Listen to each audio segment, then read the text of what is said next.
Hi, everyone. I'm Eric Bong. Welcome to Cashing In. Our Cashing In crew this week: Wayne Rogers, Jonathan Honig, Michelle Fields, and Mr. Bob Beckel. Welcome, everybody. The Commander-in-Chief is back, fresh off a 2-week Hawaiian vacation, coming back after chilling on the taxpayer's dime. And the first thing he does, he wages war on income inequality.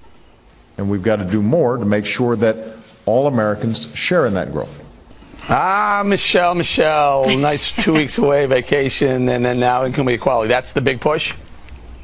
Look, income inequality is not a disease, it's a symptom. And if Obama wants to know what the disease is, all he has to do is look to his policies, because it's his economic policies that are creating more economic inequality. And I think it's ironic that he's suddenly talking about inequality after he returned from a $4 million 17-day vacation in Hawaii. If we're on the subject of inequality, can we talk about why it's fair that he goes to Hawaii and I can't? That to me is vacation inequality. Yeah, Bob, you and I didn't go to Hawaii, but the president and the first family was in Hawaii enjoying a nice taxpayer-funded vacation. Comes back and talk about the haves versus the have-nots. Listen, is there any president that hasn't gone on a taxpayer vacation? But boy, I'm pretty sure I haven't heard a president come back from vacation. The first topic is the income inequality gap after he spent 2 weeks in a hot tub. He's right about that. I mean, I don't know how you could possibly deny. You know, it's interesting that when income inequality was this disparate as it is now,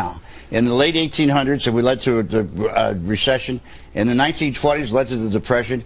In the late 90s and early 2000s, led to a recession. And then, of course, the Great Recession. All of it was when income inequality was at its peak. I don't know, John. Isn't it better when, even though there's income inequality, when the rising tide is floating all boats, including the lower end? I mean, what is it with the left who says, hey, there's such hatred of success that they say, let's tamper that down, but that doesn't help the bottom, does it? No, Eric, I mean, income inequality isn't a problem. It's actually a virtue. Think about what Obama is actually advocating for here, not equality of rights, but equality of outcomes. And this is this evil egalitarianism. You know, we're all the same, we're all the same. Well, we're not all the same. And the only way Obama can make us all the same is by cutting down, Eric, to your point, the tall poppies, the achievers among us. Steve Jobs, Bill Gates, Michael Dell's wealth is theirs. And you don't help anyone by redistributing it to those who haven't produced, by taking it from those who have. All right, Wayne, over the years, in 1964, when this war on poverty started, over the years, in the 50 years since that war has begun, or we began a war with poverty, the poverty level hasn't budged. It started around 15 or 16%. Here we are, we have a graphic, $15 trillion later, and guess what? It's still 15%. Well, it's not only that, Eric. You think the president has been there for 5 years, and the unemployment rate is still 6.7%. In other words, none of these policies have worked. All of this Keynesian theory about, oh, if we put money back into the economy on behalf of the federal government, that it's going to help everybody, is just trash. Nobody has read Milton Friedman. Nobody has read Hayek. Nobody has read von Mises. These are people who are ignorant, for the most part, about economic theory. So as a consequence, they buy into this, and like the president has done, and the results are disastrous. Of course, it's going to be inequality.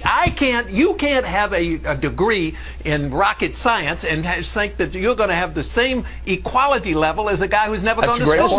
That's not what he's asking for here. He's talking about the difference between the person who works on the factory floor and the CEOs used to be about 60 to 1. It's now about 800 to 1. Now, if you think that's a good equality, then I don't know where. And the other thing is, most of the money is going to the haves in this country. Wait a second, Jonathan. I know you can't help yourself. I know you got a problem without being silent, but just give me 1 second and I'll shut up, okay?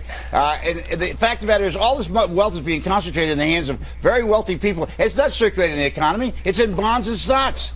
Go ahead, John. No, the problem is not income inequality. Let me just, Bob had a second, so let me respond.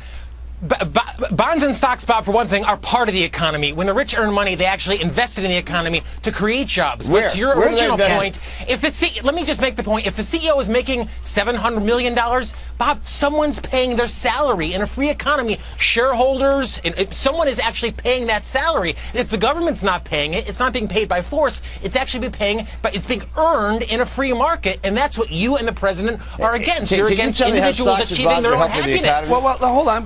They are, Bob. I mean, as money is earned, even if it's earned by the wealthy, it's reinvested in the form of new products, bonds, in production. mortgage-backed securities, all those great things that really don't circulate the economy at all. That's how the free market works. As you earn more money, you expand your businesses, you try new things, you hire more people. Michelle, go ahead. Yeah, look, I think what we ought to be doing is reducing the regulatory burden on entrepreneurs, because then they will open new businesses, they will expand existing ones, and create jobs. Right now, we need to expand more opportunities. It's not a problem with inequality. It's a problem there's not economic growth and there are not enough jobs right now. Should we change the regulations of the big banks that got us into near depression? Let's do this, guys. Here's something happened this week that's very, very interesting. President Obama announced a proposal. He wants to create 5 promise zones. He calls them promise zones across the country. We have a map of them.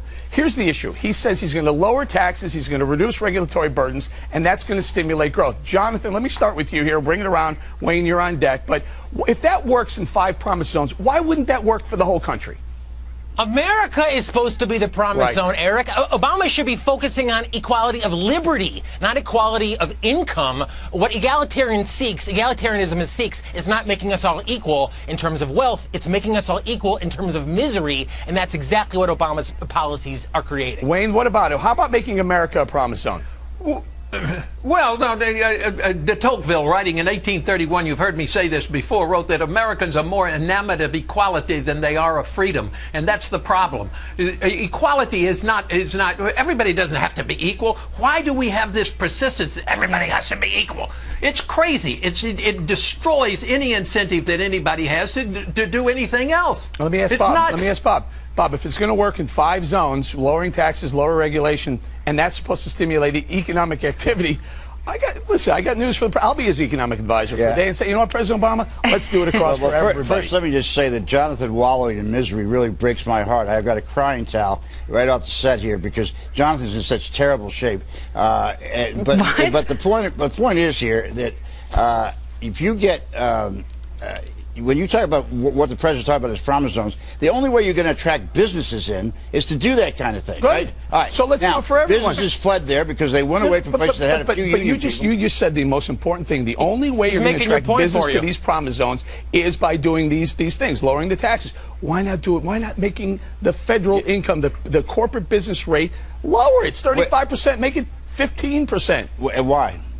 You'd cut your own argument. You're talking about places that have unemployment rates up to 20%. That's a little different. You want to do it here in New York? I want to do it everywhere. Oh, you want to do it everywhere? I want to do it across the country. How about this? Goldman Sachs ought to have no regulations on it, right? Of all their money. Go ahead, Michelle.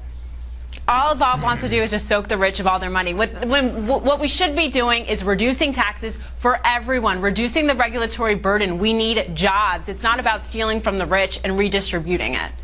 Yeah, and think about it, Eric, in basketball terms. If you want to make everyone equal in a basketball league, you would do it by cutting off Michael Jordan's leg, you cut off LeBron James' legs, you take all the achievers and bring them down to everyone's level. Yeah, that's exactly what Obama is proposing for the whole economy. Right. It's a war on not only the wealthy, but the most productive among us. And guess what? That basketball game becomes a lot less interesting to watch. Wayne, last word before we go.